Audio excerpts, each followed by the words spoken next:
Kaugnay pa rin po ng ating pangunahing paksa, yun hong ating di umano, yung upper middle income economy raw ang Pilipinas. Makakausap po natin ang tagapagsalita ng Samahan at Ugnayan ng mga Consumer para sa Ikauunlad ng Bayan o Suki Network, si Binibining Amihan Mabalay. Good morning po Ma'am Ami, si Xander po at si Angel. Narinig niyo po ako. Good morning, Angel. Ayun, opo. Una ho sa lahat, nung inyo pong mabalitaan nito, no, report po ng World Bank na ang Pilipinas daw po ay upper middle income economy na. Ano po ang inyong naging reaksyon dito? Una-una po, medyo malayo po talaga sa katotohanan. No? Parang hindi namin alam kung panaginip ba ito. Ito ba ay fantasy movie? Kasi ramdam natin ng mga karaniwang mamamayan yung taas ng bilihin, ng gastusin, ng bayarin. So, andyan ang kuryente, mataas na kuryente, yung sa tubig, yung mataas na bilihin, lalo na yung pagkain po. Kasi parang ngayon lang din sumisipa yung ibang presyo ng pagkain, lalo na nung pagkatapos ng energy crisis. Tapos, yung nagtaas ng kaunti, yung minimum wage, pero madaming nasaktan na mga manggagawa dahil bariya yung itinaas. At napakalayo po nito dun sa tinatawag natin na National Family Living Wage na nasa 1,240 sana per day. Pero umaabot lang po ng almost 700 yung yung minimum wage na sa ngayon, yung 755, yung 60 pesos na dinagdag, napakalayo pa rin po dun sa nakabubuhay na living wage. So, in short, Ma'am Ami, talagang hindi ramdam yung pag-unlad ng ekonomiya sa pang-araw-araw na buhay ng mga Pilipino. Totoo po yan, Ma'am Angel, kasi lalo na yung mga na lumadanas ng public transportation natin, talagang ramdam natin na third world country pa rin tayo kasi walang masakyan. Tapos, hindi naman lahat may kotse, napakaliit na populasyon lamang ng may kotse, pero yung ating sistema ay car-centric. Kaya pag umulan, traffic, tapos walang masakyan na train, wala rin masakyan ng mga public transportation ng ating mga kababayan. So, napakalayo yung sinasabing upper middle income na para bang hindi ito lapat po sa katotohanan. Opo. Nabanggit nyo na rin po yung sahod dito sa NCR. Meron pong wage increase na 85 pesos. Ano po ang reaksyon ng Suki Network? Yun nga po ang marami po sa mga manggagawa na miyembro ng aming network.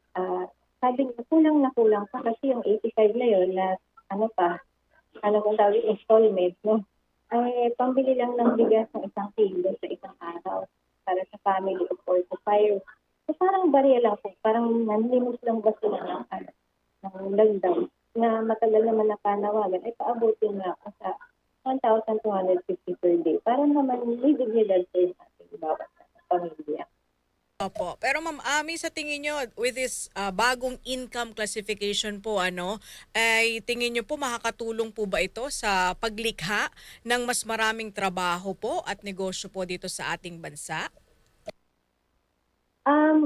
May mga research na nagsasabi, katulad ng Freedom Foundation, na itong classification na ito ay dahil lang sa credit rating sa pagpapautang, halimbawa ng World Bank, para sa mga tinatawag na development projects, pero hindi naman po ito long term dahil yung manufacturing sector po natin ay pinakamababa din sa history at yung agriculture sector din natin, pinakamababa din yung degenerate. So, napakalayo yung suporta sa mga magsasaka at doon sa ating local industry to manufacture our own goods. So, karamihan pa rin ang ginagamit natin ay imported. Pati nga yung bigas natin, imported din yung dumarating sa market. So, kulang na kulang yung suporta, hindi pang matagalan yung mga ma-generate po nitong mga trabaho at yung tinatawag natin na so-called na so, parang kasaganahan sa hindi siya reflected po sa ating tunay na nararanasan.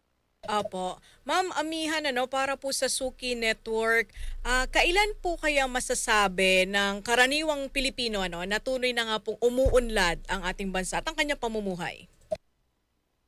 sa tingin po natin, kung sapat po ang trabaho, hindi na po kailangan magdoble-doble ng trabaho ng ilan nating mga manggagawa at may sapat na sweldo, yung tinatawag natin nasa family living wage. No? So hindi yung magtitiis po. So, kasi sa kasalukuyan, iba-iba pa yung minimum wage sa iba't ibang bahagi ng bansa. Ang isa nga pong hinanain ng mga manggagawa ay hindi po sila kasama yung mga nasa probinsya. Pero paramihan naman, pare-pareho lang yung taas ng bilihin at mga bayarin.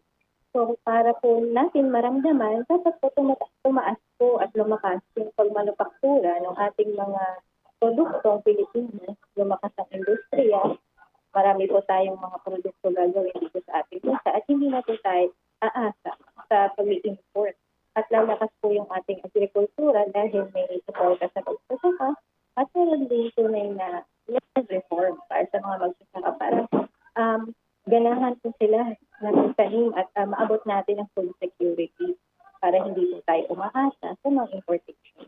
Opo, panghuli na lamang po, 3 weeks from now, SONA na po ng Pangulo. Ano po ang inaasahan ng mga consumer na maririnig po sa SONA? Dahil nga po sa balitang ito na naging after middle income tayo, siyempre inaasahan natin na banggitin yan. No? Pero yung mga ganito pong economic figures na hindi naman dapat kasi dahil yan sa pag-angat din ng income ng mga iilang millionaires, billionaires, no? Ng mga malalaking negosyo sa ating bansa. Pero napakaliit na porsyento lang po nila yung mga tinatawag natin mga oligarchs. So, kaya yan nahila nung tinatawag na itong rating na ito, yung pagiging upper middle income, pero hindi po yan bumababa sa mga empleyado nila, no? Sa mga manggagawa nila na barya-barya lang. So, kumbaga, yung proseso, yung framework, no, yung pag-classify sa atin as upper middle income, matatawag ng gobyerno yan na accomplishment, pero hindi po yan ang mismong nararanasan ng ating mamamayan.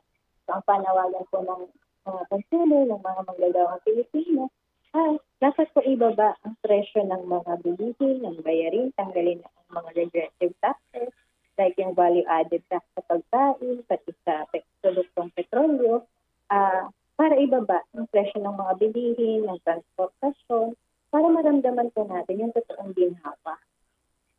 Opo, maraming salamat po, Ma'am Amihan Thank you, Ma'am Mabalay. Ami. Maraming salamat po sa Sunday, mag-enjoy sa inyong mga mga. Thank you so much po sa samahan at ugnayan ng mga consumer para sa Ikauunlad ng Bayan o Suki Network. Nakausap po natin ang tagapagsalita po nila, si Binibining Amihan Mabalay.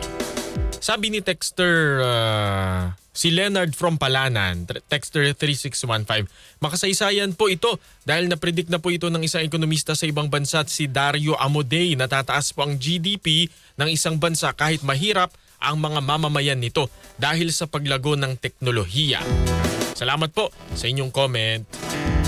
Meron ba diyang connected sa ating paksa? Kanina lang yung sa paggamit ng cellphone ng ating mga kabataan, Oh, partner. Sabi ni Sir Nelson, nung kapanahunan daw niya, bago daw kumain ay nagdarasal. Pero ngayon, Instagram. cellphone, picture muna Picture bago muna. kumain. Hanggang sa lumamig na yung pagkain, pinipicturean pa rin. Tsaka magkakaukaw kayo sa isang tabo ng tubig. Oh.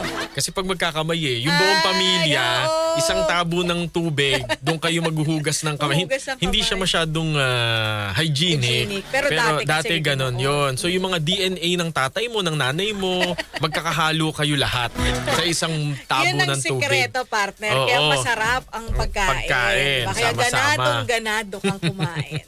Teka, meron tayong nagmamadaling. DZXL Flash Report. Nagmamadaling Flash Report, XL Radyoman Marjo Domingo. Marjo! Mga kasama,